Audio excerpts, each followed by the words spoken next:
I was sitting in my mother's kitchen, staring at her teacup still warm on the counter. She should have been there, telling one of her old stories about growing up on the farm or meeting my father at a dance in the 70s. Instead, she was upstairs in bed, and the woman we hired to care for her was the one pouring the tea. Somehow, without me noticing, a stranger had become the center of our home. My name is Rachel. I'm 41, the middle child between James, the practical oldest, and Lily, the softer but impulsive youngest. Together, we tried to balance work, families, and caring for Mom as her health slipped away. At first, it was small things. Forgotten glasses, a missed bill, then came the falls, the confusion, the 2 a.m. phone calls. Suddenly, she needed daily care none of us could manage alone. That's when the fights began. James wanted a care home. It's safest. Professionals around the clock. Lily pushed the opposite way. She belongs at home, with family. But she had no plan for how to make that possible. And I was caught in the middle, desperate not to lose Mom to a facility, but drowning under the weight of trying to do it all myself. Then Carla entered our lives. She came recommended, early 40s, calm and efficient. From the moment she stepped in, she seemed to know exactly what to do. Organizing Mom's pills, adjusting her diet, even rearranging furniture to keep her safe. She spoke gently, but with authority, like she'd been doing this for decades. At first, she felt like salvation. For the first time in months, I slept through the night. James relaxed, Lily admitted she was good, and Mom herself called her an angel.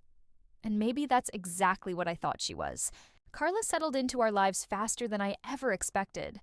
Within days, the household seemed to move on her schedule, and, oddly, it felt safer that way. She handled everything.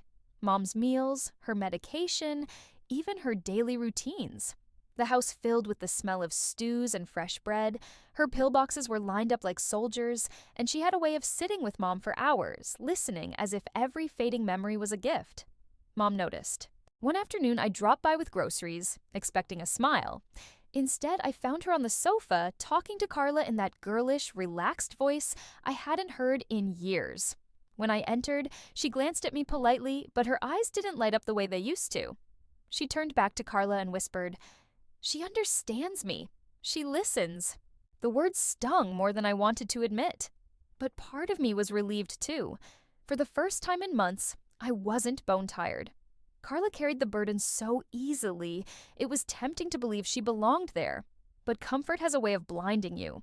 The cracks began small, the cupboards rearranged so that only she seemed to know where things were. The phone ringing and Carla answering before anyone else could. Mail already opened and stacked neatly on the counter. When she made suggestions, they sounded like kindness.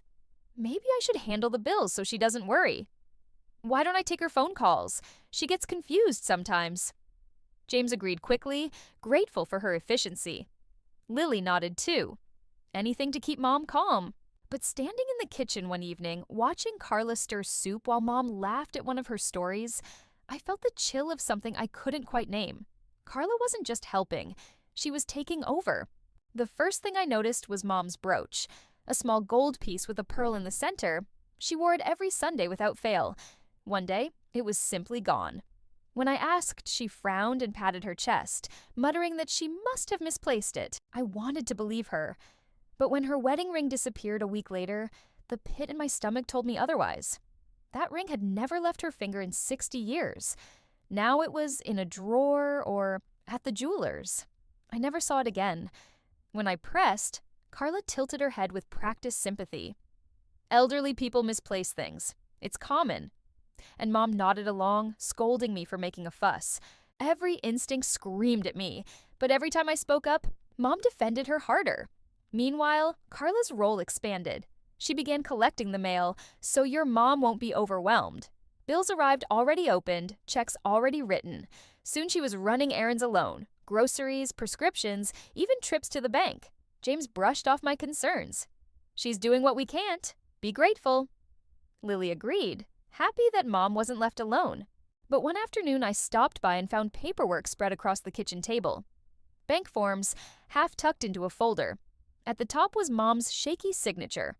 Below it, Carla's name, listed as a helper on the account. My chest tightened as I flipped through the pages. She wasn't just paying bills. She had access. When I confronted her, she didn't flinch. "Your mother asked me to. It's for convenience. She trusts me." Mom shuffled in, hearing our voices raised. I turned to her, desperate to explain. But before I could, her eyes flashed. "Don't you dare accuse the only person who's here for me." The words cut deeper than any theft. She wasn't just defending Carla, she was choosing her, and in that moment I felt like a stranger in my own mother's home. The strangest thing about Carla was how she never raised her voice. No matter what storm brewed, she stayed calm, lips pressed in that sympathetic line. But looking back, I think that quiet was her sharpest weapon. Because while we were busy arguing, she was the one pulling the strings. It started in whispers. To James, she'd murmur, "You know your sisters don't give you enough credit. You're the one keeping this family together." To Lily, she'd say softly, "You do so much, but your brother acts like it's nothing." She never said anything directly to me, but I felt the ripple effects. Every conversation became a trap. Family dinners turned into battlegrounds. James accused Lily of being unreliable. Lily snapped that James was controlling, and I was always in the middle, trying to stop the cracks from widening. Carla would sit quietly, passing dishes, lowering her eyes as though she wanted no part of it. But sometimes I caught her watching us, not distressed, but almost satisfied, like the chaos gave her cover. And Mom, she started echoing Carla's words as if they were her own. "You're always fighting. Carla says you should be grateful for what you have. Carla thinks I'd be happier if you didn't bring me stress. Carla says she doesn't know how I raised such ungrateful children." Each phrase cut deeper because it didn't sound like Mom anymore. It sounded like someone else wearing her voice. One night, when James and Lily were at each other's throats again, I turned to Mom, hoping she would calm them down. She just shook her head and whispered, "Carla was right. You'll never stop fighting." I felt something collapse inside me. It wasn't just that Carla had taken over as caregiver. She had replaced me as a child. The first time I saw the numbers, I thought I was imagining things. Sitting at Mom's kitchen table, I traced the bank statements with shaking fingers. Thousands gone. Withdrawals labeled medical expenses and household costs. But the amounts were far too high. Too frequent. I dug deeper, pulling receipts, checking with clinics and pharmacies. It all unraveled quickly. Those expenses weren't medical at all. They were cash withdrawals, transfers, even payments toward debts that had nothing to do with Mom. And worse, I found deposits straight into Carla's personal account. The truth hit me like a slap. She wasn't just running the house, she was draining it. Default text I called a family meeting. James and Lily sat stiff on Mom's sofa, while Carla folded laundry nearby, calm as ever. I spread the highlighted statements across the coffee table, every suspicious transfer circled. My voice trembled as I laid it out. "She's stealing from Mom. Look, the money is going directly into her accounts. This isn't care. It's theft." For a heartbeat, silence. I waited for the outrage, the unity. Instead, Mom's voice cut through the room, sharper than I'd ever heard it. "Stop it, Rachel. You're just jealous. She's the only one who hasn't abandoned me." Her words hollowed me out. I turned to James, desperate. He avoided my eyes, muttering about needing more proof. Lily looked torn, but her silence spoke louder than anything. Finally, Carla spoke, steady, almost pitying. "I know how this looks, but everything I've done has been for your mother. She trusts me. If you can't accept that, maybe you're the problem." And Mom nodded. She nodded. In that moment, the betrayal wasn't just financial, it was personal. Because my mother didn't just choose Carla's care, she chose Carla over me. After the police shrugged me off, "Without your mother pressing charges, there's nothing we can do," I couldn't let it rest. Something inside me kept scratching, demanding answers. So I dug deeper. I pulled more statements, traced phone records, followed every transfer until my eyes blurred.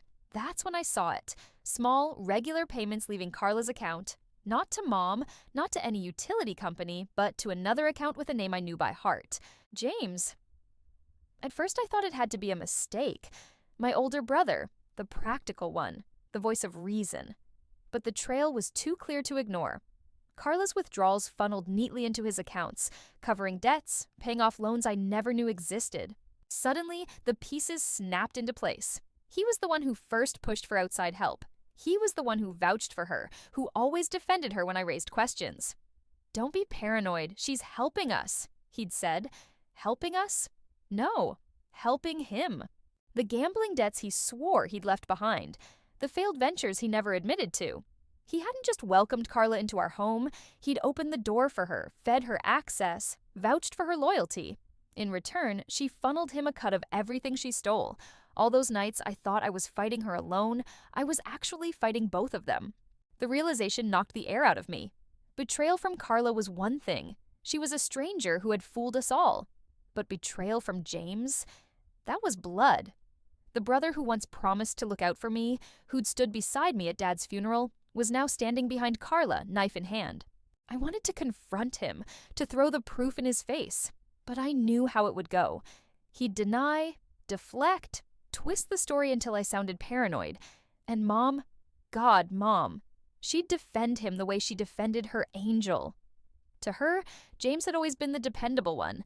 So I sat in silence, clutching the papers, realizing the truth I never wanted to face. The thief hadn't just come from outside, she had an accomplice inside. And the hand gripping the knife wasn't just Carla's, it was James's too. In the end, the money was gone. Carla drained the accounts and walked away before we could stop her. The house slipped into disrepair, the inheritance scattered, but none of that hurt as much as what couldn't be replaced, because money can be earned again. Trust can't. Carla may have stolen my mother's savings, but James, my own brother, stole something greater. He shattered the illusion that family would protect me, that no matter what storms came, blood would bind us together. I could forgive the missing jewelry, even the empty bank accounts. But I can't forgive looking across the dinner table and realizing my brother had been selling us out piece by piece. Mom never wavered. Even as the truth piled up, she clung to Carla like a lifeline, insisting we were jealous, ungrateful, cruel. To her dying day, she believed the angel's wings were real, and we, her children, were the villains who didn't understand. The fractures never healed. Lily moved away, too tired of choosing sides. James still spins his stories, claiming he was tricked like the rest of us. And me? I live with the silence, the empty chair at family gatherings, the memory of Mom nodding along with the woman who robbed her blind. Sometimes I sit back in that kitchen, staring at her teacup cooling on the counter, and wonder if she ever knew the truth. If she ever realized the angel she loved was a thief, and that the son she trusted most was standing behind her with the key. Carla stole my mother's money, but James stole something far worse, my faith that family could be trusted. Because sometimes the thief isn't the stranger in your home, it's the hand you thought would hold yours.